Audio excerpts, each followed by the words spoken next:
So if gaming journalism was already in a very bad light in recent years because of all the activism, all the fake scores, all the problems, we have another major issue which was just literally posted publicly by an activist who's working for IGN, in which this reviewer has said by themselves, this is just incredible. Trans activist in the IGN company has said, Len, or this person, I'm not really sure what's their real name to be honest, I actually don't even care. What's important is what they said is the following. I will take a whole point off the review score for any future map games that call it Gulf of America. He continues, you think I'm joking? You think I want to do this forever? I can start some fires on the way out, try and call the bluff. Nobody has ever let this amount of soft power go to their head before. AFAK? Okay, so basically guys, this is insane.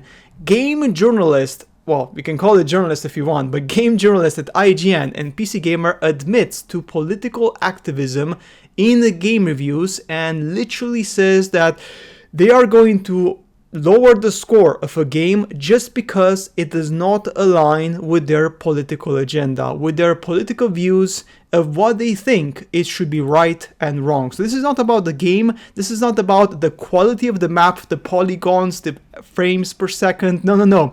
This is literally a person saying the quiet part out loud, which is just absolutely shocking. This is gaming journalism 2025. Absolutely pathetic and just unhinged to a new low. This guys is incredible. And this is the problem here. These people are not the journalists anymore. They try to put themselves on a high pedestal and call themselves journalists. They are not. They're literally activists. And this is just the proof. If this person just said the quiet out part out loud, right? Just imagine what happens if, for example, a game doesn't have pronouns, if a game doesn't have scars, trans scars or surgery scars, if a game doesn't allow you to have a body type A and B. What if a game goes back to traditional male and female, which was basically in biology for the last, I don't know, millions of years on planet Earth, right? Well, guess what? These reviewers could literally just score it down and maybe remove it 3 points because it doesn't have the, modern type A, type B. It names some place based on what Trump wants to name it in politics and some other stuff. So you could end up having a game which is a 10 out of 10, but IGN would maybe give it a 7 out of 10 just because it doesn't align with their political agenda on what they think society should be accepting as the right thing to do. So this is the main issue here. These people are just crossing a line which is just incredible stupid, because what they're doing is effectively they're just destroying the company. I'm not sure why IGN is even letting this person work for their company when they are literally just shooting themselves in the foot, because gamers, when they see these sort of behaviors, they're not gonna applaud them. They're gonna say, oh yeah, good job, yeah, you do that.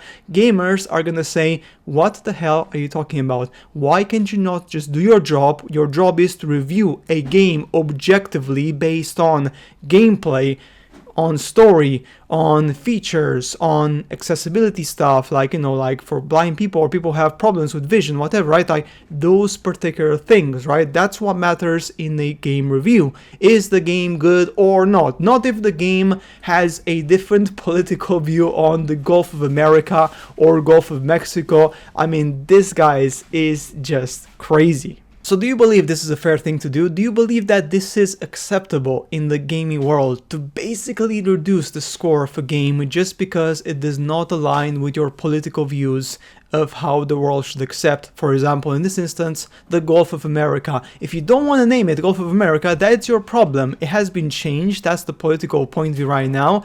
That, if you want to blame someone, just, I don't know, just blame Trump, but you cannot literally go out there and effectively dock a score from a game just because of that. That is just literally not acceptable.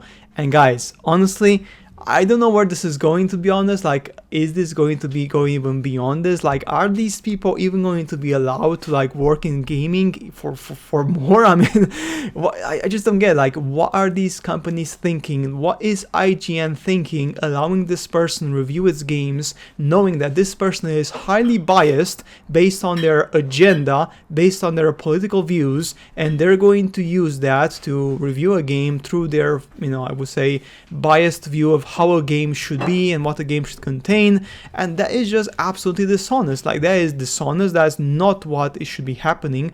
And it just goes to show that these people are an absolute joke. They are not gaming journalists, they're gaming buffoons, because this is not what should be happening in this point in time. You should always, if you're a journalist, you should be basically honest, transparent, and you should just say things as they are. End of story. And then let people decide by their own right if they believe they like it or not. But you, as a journalist, you should just kind of give the information in a transparent way without any particular bias. But seems that these activists cannot do that, which is just absolutely pathetic. So guys, that's it for today's video. As always, see you later in the next one.